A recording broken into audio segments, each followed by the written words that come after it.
தொடர்ந்து இந்த நற்செய்தியின் 2ஆம் நாள் மாலை நேரத்திலே நாம் அனைவரும் இங்கே கூடியவரே கர்த்தர் நமக்கு செய்த கிருபைகளுக்காக கர்த்தருக்கே கனத்தி மகிமையை நாம் செலுத்துவோமாக. அல்லேலூயா, அல்லேலூயா, அல்லேலூயா. நேற்று தின கூட்டத்திற்கு இயற்கை ஒரு அச்சுறுத்தலாக இருந்தது. என்றாலும் இயற்கையை தன்னுடைய கரத்தில் வைத்திருக்கிற கர்த்தர் நமக்கு அந்த இயற்கையை அனுகூலமாக்கி கொடுத்தார். அல்லேலூயா. இன்றைக்கும் விடுதலையோடு கர்த்தருடைய வார்த்தையை அறிவிப்பதற்கு கர்த்தர் நமக்கு பெரிய கிருபை செய்திருக்கிறார். இந்த 2ஆம் நாள் கூட்டத்தில் வந்திருக்கிறவங்க ஒவ்வொருவரையும் கர்த்தராகிய இயேசு கிறிஸ்து நாமத்தில் வாழ்த்தி வரவேற்கிறோம். வர இருக்கிற அருமையான தேவ பிள்ளைகளுக்காக ஜெபவாஞ்சியோடு கூட ஜெப சிந்தியோடு கூட நாங்கள் இங்கே காத்திருக்கிறோம். அருமையானவர்களே, இந்த கூட்டங்கள் ஒழுங்கு செய்யப்பட்டனுடைய நோக்கம் அதை ஒரு சில வார்த்தைகளை நான் சொல்லி நாம் மறுபடியும் செபித்து கர்த்தருடைய தாசன் நமக்கு செய்தியை கொண்டு வருவார்கள். யோவான் 17:3 நான் வாசிக்கும் போது, ஒன்றானமை தேவனாகிய உம்மையும் நீர் அனுப்பினவராகிய கர்த்தராகிய இயேசு கிறிஸ்துவையும் அறிவதே நித்திய ஜீவன் என்று ஏசப்பாக சொன்ன வார்த்தை நாம் எல்லாரும் அறிந்திருக்கிறோம். இந்த அறிவில்லாமல் இன்றைக்கு அநேக ஆசீர்வாதங்களை இழந்து போகிறார்கள், நித்திய ஜீவனை இழந்து போகிறார்கள். ஆனால் நமக்கு இருக்க வேண்டிய அறிவை குறித்து இயேசப்பா தெளிவாய் சொல்லிவிட்டார். பிதாவுக்கும் குமாரனுக்குள்ள ரகசியம் ஒன்றானமை தேவனாகிய உம்மையும் நீர் அனுப்பினவராகிய இயேசு கிறிஸ்துவை அறிவதே நித்திய ஜீவன்.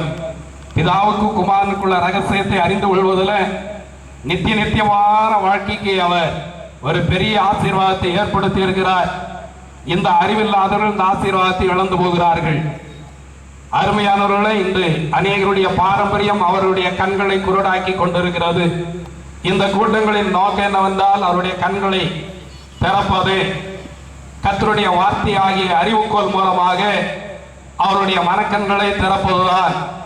ஆகினால் நீங்கள் வந்து இந்த ஆசீர்வாதத்தை பெற்றுக்கொள்வதோடு கூட அருமையான மற்ற அன்பர்களை நீங்கள் அழைத்து வரும்படி உங்களை அன்பாய் நாங்கள் கேட்டுக்கொள்கிறோம். அன்றைக்கு வேதத்தில் நாம் பார்க்கும்போது மார்க் 12ஆம் அதிகாரம் 28வது வசனத்தில் வேதபாரகன் ஒருவன் ஆண்டவரிடத்தில் வந்து, போதகரே, பிரதான கற்பனை எது என்று அவன் கேட்கிறான். ஆம், அந்த காலத்தில் யூதர்கள் காலத்தில் ஒருவர் வேதபாரகனாக இருக்க வேண்டுமானால் சாதாரணமான ஒரு நிலையில வேதபாரகர் ஆக முடியாது. இயேசு கிறிஸ்துனுடைய வம்ச வரலாறுல 42 தலைமுறைகளை நாம் அங்கே வாசிக்கிறோம். அதுபோல பழைய ஏற்பாட்டில் உள்ள பல தலைமுறைகளை ஆபிரகாம் தொடங்கி அல்லது ஆதாம் தொடங்கி அந்த வேதபாரகர்கள் இருந்த காலம் வரைக்குள்ள தலைமுறையை அவர்கள் மனப்பாடமா அப்படியே சொல்லணும். அவர்கள் தான் வேதபாரகர்களாக இருக்க முடியும். இயேசு கிறிஸ்து ஊழியம் செய்த காலத்தில் ஒரு வேதபாரகன் அவரிடத்துல வந்து, கற்பனையில பிரதான கற்பனை எது என்று கேட்டார். அவன் தெரியாதவன் அல்ல, ஆனால் அவனுடைய பாரம்பரியம் அவனுடைய கண்களை குருடாக்கி இருந்தது என்பதற்காக அந்த பகுதியிலே நாம் அதை வாசிக்கிற அருமையானவர்களே, இயேசு அவருடைய அறியாமையை போக்குவதற்காக அங்கே சொல்லுகிறார், உன் தேவனாகிய கர்த்தர் ஒருவரே கர்த்தர். அவர் முதலாவது அவனுக்கு சொல்லுகிற அந்த பிரதான கற்பனை என்னவென்றால், உன் தேவனாகிய கர்த்தர் ஒருவரே கர்த்தர். அதை எல்லாரும் அறிய வேண்டுமா? அவரிடத்தில் முழு இதயத்தோடும் முழு ஆத்மாவோடும் முழு மனதோடும் முழு பலத்தோடும் அன்பு கூர்ந்து அவர் ஒருவருக்கே ஆராதனை செய்ய வேண்டும். இது பிரதான கற்பனை. அதற்கு ஒப்பாய் இருக்கிற கற்பனை நாம் எல்லாருக்கும் தெரியும். நீ உன்னிடத்தில் அன்பா இருக்கவும் சகோதரனிடத்தில் அன்பு கூறுவாயாக. இதை இயேசு சொன்ன உடனே அவன் என்ன சொல்லுகிறான்? சரிதான் போதகரே, நீர் சொன்னது சத்தியம்ன்றான். நீர் சொன்னது சத்தியம் 32ஆம் வசனத்துல சொல்லிவிட்டு அவன் சொல்லுகிறான், ஒரே தேவன் உண்டு, அவரை தவிர வேறொருவர் இல்லை. ஒரே தேவன் உண்டு, அவரை தவிர வேறொரு தேவன் இல்லை. அதை கேட்டபோது இயேசு அந்த வேதபாரனுக்கு சொன்னார், நீ தேவனுடைய ராஜ்யத்திற்கு தூரமானவன் அல்ல, நீ சமீபமாய் இருக்கிறாய். இந்த சத்தியத்தை அறிகிற அறிவு வந்தோன்னா அவன் தேவனுடைய ராஜ்யத்துக்கு சமீபமா இருக்கிறான், அவன் தூரமானவன் அல்ல. இந்த சத்தியத்தை இந்த அறியாது இருக்கிறவர்கள் தேவனுடைய ராஜ்யத்துக்கு இந்த தூரமா இருக்கா, அவங்களுக்கு நித்திய ஜீவனும் இல்லை, தேவனுடைய ராஜ்யத்திலே இடமும் இல்லை. இந்த வேதபாரகன் அறிந்தது போல ஒரே தேவன் உண்டு என்கிற அறிவு வர வேண்டாம் அருமையானவர்களே.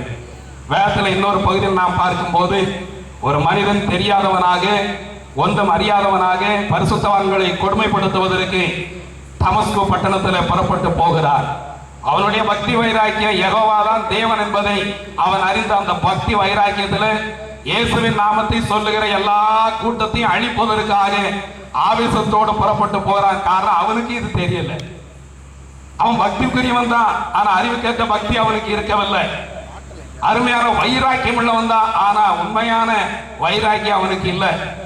அவனுடைய பாரம்பரியம் அவனுடைய கண்ணை குருடாக்கி வைத்திருந்தது. அவனுடைய பாரம்பரியத்தை குறித்து அவனே சொல்லுகிறான். அந்த மனிதன் சவுலாய் இருந்த நாட்களிலே அவன் சொல்லுகிறான், நான் யூதனுக்கு யூதன், பரிசேயனுக்கு பரிசேயன், நியாயப்பிரமாணத்தின்படி குற்றம் சாட்டப்படாதவன், பக்தி வைராக்கியத்தின்படி சபையை துன்பப்படுத்தினவன். இதெல்லாம் எனக்கு இருந்த போதும் இதனால நான் நீதிமான் ஆகிறது இல்லை. ஒன்று அவன் சொல்லுகிறான், இயேசு கிறிஸ்துவை அறிகிற அறிவின் மேன்மைக்காக எனக்கு லாபமா இருந்த எல்லாவற்றையும் நஷ்டம் குப்பையுமாய் விட்டேன் எண்ணிக்கொண்டிருக்கிறேன். இந்த அனுபவத்துக்கு வராதவங்களுக்கு இயேசு கிறிஸ்து நித்திய ஜீவனை தர முடியாது. அவர் ஒரே தேவனுங்கிறத அறிய முடியாது. அவன் சொல்லுகிறான், அவரை அறிகிற அறிவின் மேன்மைக்காக எனக்கு லாபமா இருந்த எல்லாவற்றையும் நஷ்டம் குப்பையுமாய் விட்டேன் எண்ணிக்கொண்டிருக்கிறேன் என்றார்.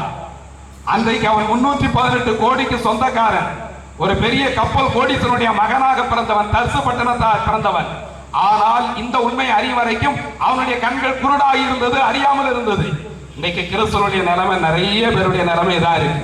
இந்த ஊழியர்கள், இந்த கூட்டங்களுடைய நோக்கம் என்னன்னா, இந்த பட்டணத்துல முதலாவது இந்த கன்னியாகுமரியில இந்த நாகர்கோயில்ல அநேக ஆயிரக்கணக்காக இருக்கிற கிறிஸ்தவர்கள் இந்த உண்மை அறிந்து கொள்ள வேண்டும் என்பதற்காக தான் இந்த கூட்டங்கள். ஹல்லேலூயா. கரங்களை நாம் எல்லாரும் தட்டி இந்த உண்மைக்காக கர்த்தரை நன்றியோட நாம் துதிப்போம். ஹல்லேலூயா. இதை இந்த பட்டணத்தில் இருக்கிற எல்லா கிறிஸ்தவர்களும் முதலாவது அறியணும். ஏன்னா அன்றைக்கு யூதர்கள் வெறும் வைராக்கியத்தினாலே இயேசுவை சிலுவையில் அறிந்தார்கள். அதே யூத வழியில வந்த இந்த பவுலும் அறியாமல் ஸ்தேவானை கொலை செய்தார், பரிசுத்தவான்களை துன்பப்படுத்தினார். இன்றைக்கு சத்தியத்தை சொல்லுகிறவர்களை துன்பப்படுத்துறதுக்கு காரணம் இதுதான். ஏற்றுக்கொள்ளாமல் போற காரணம் இது அவருடைய அறியாமை. அவர்களை நாங்கள் மனப்பூர்வமாக மன்னிக்கிறோம், அவர்களை மனப்பூர்வமாய் அன்பு செலுத்துகிறோம், அவர்களை மனப்பூர்வமாய் வாழ்த்துகிறோம், அப்படிப்பட்டவர்களை மனப்பூர்வமாய் வரவேற்கிறோம். வாருங்கள், வந்து சத்தியத்தை அறிந்து கொள்ளுங்கள். சத்தியம் உங்களை என்ன செய்யும்? விடுதலை ஆக்கும். ஹல்லேலூயா, ஹல்லேலூயா. அவன் அறியாதவனாய் இருந்து அப்படி செய்தேன் என்று சொன்னான். எழுதியிருக்கிறான், நான் அறியாதவனாய் இப்படி அப்படி செய்தேனானால் இயேசு கிறிஸ்து எனக்கு இரக்கம் செய்தபடினால் நான் பாவமன்னிப்பையும் ரட்சிப்பையும் பெற்றுக்கொண்டேன் என்று 1 தீமோத்தேயு 1:14-15 வசனங்களை சொல்லுகிறதை நாம் பார்க்கிறோம். எனக்கு அருமையானவர்களே, பாரம்பரிய இன்றைக்கு அநேகருடைய கண்களை இது போலதான் குருடாக்கி வைத்துக் கொண்டிருக்கு. ஆனால் ஒரு சவுலுக்கு, அந்த வேதவாரனுக்கு கர்த்தருடைய கிருபை கிடைத்தது, அவருடைய கண்கள் திறக்கப்பட்டது. அவர்கள் ஒன்றான மெய் தேவன் யார் என்பதை அறிந்து கொண்டார்கள். இன்றைக்கு இங்கே வந்திருக்கிற நாமும் இந்த ஒலிபெருக்கின் மூலமா சத்தம் கேட்கிற யாரா இருந்தாலும் இந்த ஒன்றான மெய் தேவன் யார் என்பதை அறிந்து கொள்ள வேண்டும். இந்த கூட்டங்கள் முடிந்து கொள்வதற்கு முன்னதாக, ஹல்லேலூயா, இந்த 7 நாள் கூட்டங்கள் முடிவதற்கு முன்னதாக அறிந்து கொள்வது மாத்திரமல்ல, நாம் அறிக்கையை செய்யணும். அந்த அறிக்கையில தான் இருக்கிற நித்திய வாழ்வு, அந்த அறிக்கையில் இருக்கிறதான் விடுதலை, அந்த அறிக்கையில் இருக்கிறதான் ஆசீர்வாதம். எனக்கு அருமையான உங்களோடு பேசிக் கொண்டிருக்கிற நானும் ஒரு பேர் கிறிஸ்தவ குடும்பத்தில் பிறந்து வளர்ந்து ரட்சிக்கப்பட்டு பல வருடங்கள், கிட்டத்தட்ட 15-16 வருடங்கள் பெந்தேகோஸ்து சபையில ஒரு பேர் கிறிஸ்தவனாக தான் போதகனாக இருந்துட்டு இருந்தேன். ஆனால் 1995 வருஷத்துல அருமையான போதகர் சில்வான் செந்தி அவர்கள் மூலமாக இந்த மகத்தான சத்தியத்தை அறிந்து கொள்ள என் தேவன் பெரிய கிருபை செய்தார். அதை சொல்லத்தான் நான் முகவரியாக இந்த நேரத்தில் இங்கே நிற்கிறேன். அதற்கு நான் கடமைப்பட்டிருக்கிறேன், அவருக்கு நான் அன்பு செலுத்த கடமைப்பட்டிருக்கிறேன். 95ல அருமையான சகோதரர் மூலமாக சத்தியத்தை அறிந்த பிறகு கர்த்தராகிய இயேசு கிறிஸ்து நாமத்தில் பாவமன்னிப்புக்கு என்று ஞானஸ்நானம் பெற்றுக்கொண்டேன். ஹல்லேலூயா, ஹல்லேலூயா. அருமையானவர்களே, அந்த கிரெடிட், அந்த பெருமை, அந்த புகழ், அந்த ஆசீர்வாதம் அருமையான சில்வான் செந்தி சேரும். அருமையான சகோதரனுடைய ஊழியத்தை கர்த்தர் கனப்படுத்திக் கொண்டே இருக்கிறார். இன்னும் அநேகர் அவர்கள் மூலமாக இந்த சத்தியத்தில் வருவார்கள் என்பது என்னுடைய திடமான நம்பிக்கை. ஆகினாலே இந்த நாட்களில் நாம் படுகிற பிரயாசம் ஒன்றும் வீணாய் போவது இல்லை. தொடர்ந்து அருமையான சில்வான் அவர்கள் மூலமாக செய்திகளை கேட்போம், சத்தியத்தை கேட்போம்.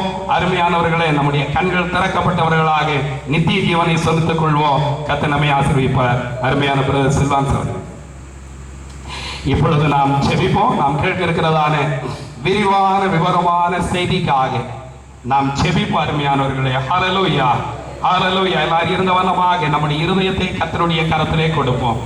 பேசுகள் நீங்களெல்லாம் உங்களுக்குள் வாசமாறி கர்த்தருடைய ஆவியானவர் உங்களோட பேசுவார் என்று அப்பா சொல்லி இருக்கிறார். அது மாத்திரமல்ல, என் வார்த்தை ஒரு கால வறுமையாய் சென்று வறுமையாய் திரும்புவதில்லை, நான் அதை அனுப்புகிற காரியமாய் அது வாய்த்து என்னிடத்தில் திரும்பும் என்று அவர் சொன்னார்.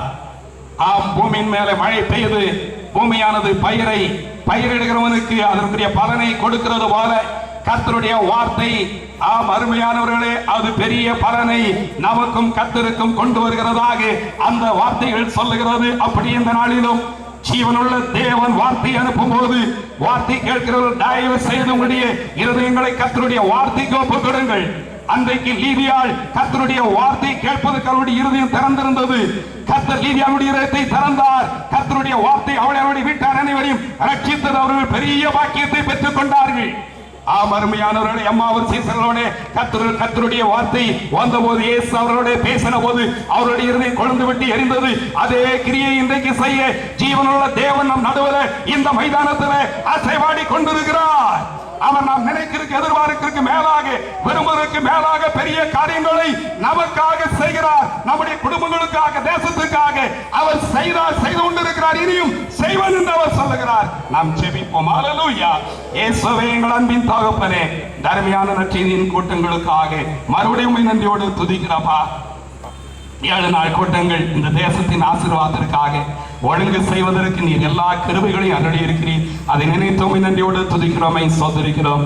அருமையான நம்முடைய ஊழியக்காரர் சகோதரர் சில்வான் சென்டி அவர்களுக்காக உம்மை நன்றியோடு துதிக்கிறோம். அவருடன் ஊழியர் செய்கிற எல்லா ஊழிய சகோதரர்களுக்காக உம்மை நன்றியோடு துதிக்கிறோம். அப்பா, அவருடைய குடும்பங்களுக்காக உம்மை துதிக்கிறோம். இந்த நாளிலே இங்கே கூடி வந்திருக்கிறதான மக்கள் எல்லாருக்காகவும் நன்றியோடு துதிக்கிறப்பா. விசுவாச மக்களுக்காகவுமே சோதரிக்கிற, பரிசுத்தவான்களுக்காகவுமே சோதரிக்கிறோம், மூப்பர்களுக்காகவுமே சோதரிக்கிறோம். இன்னுமப்பா, இந்த மகத்தான சத்தியத்தை வாஞ்சியோடு கேட்கும்படி வந்திருக்கிற எல்லாமுடைய மக்களுக்காகவும் நன்றியோடு துதிக்கிறோம், சோதரிக்கிறோம். இந்த 2வது நாளிலும் நீர்முடைய வார்த்தை அனுப்ப வேண்டுமாய் ஜெபிக்கிறோம். அதற்காக உம்முடைய தாசனை அபிஷேகம் பண்ண வேண்டுமே.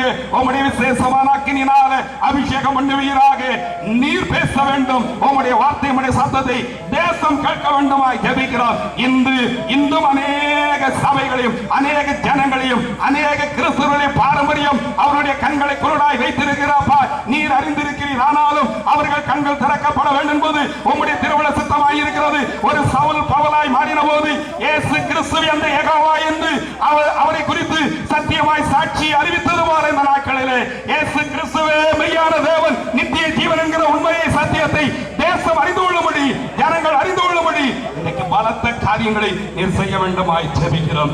தெளிவான வார்த்தைகளை கொண்டு தாசன் மூலமாய் பேச வேண்டுமாய் ஜெபிக்கிறோம். அற்புத அடையாளங்கள் மூலமாக உடைய வார்த்தை நீர் உறுதிப்படுத்த வேண்டுமாய் ஜெபிக்கிறோம். கேட்கிற யாவரும் வார்த்தைக்கு தங்களை ஒப்புக் கொடுக்கவும் பூரணமாய் தேவ சித்தத்திற்கு கீழ்ப்படியும் தக்கதாக நீர் அப்படிப்பட்ட பலத்த காரியங்களை செய்ய வேண்டுமாய் ஜெபிக்கிறோம். அப்படி செய்யறதுக்காக நன்றியோடு துதிக்கிறோம். எல்லா கனமையும் உமக்கு நாங்கள் ஏறெடுக்கிறோம். இயேசு கிறிஸ்துவாய் உம்முடைய நாமத்தில் ஜெபிக்கிற எங்கள் ஜீவனுள்ள நல்ல பிதாவே, ஆமென்.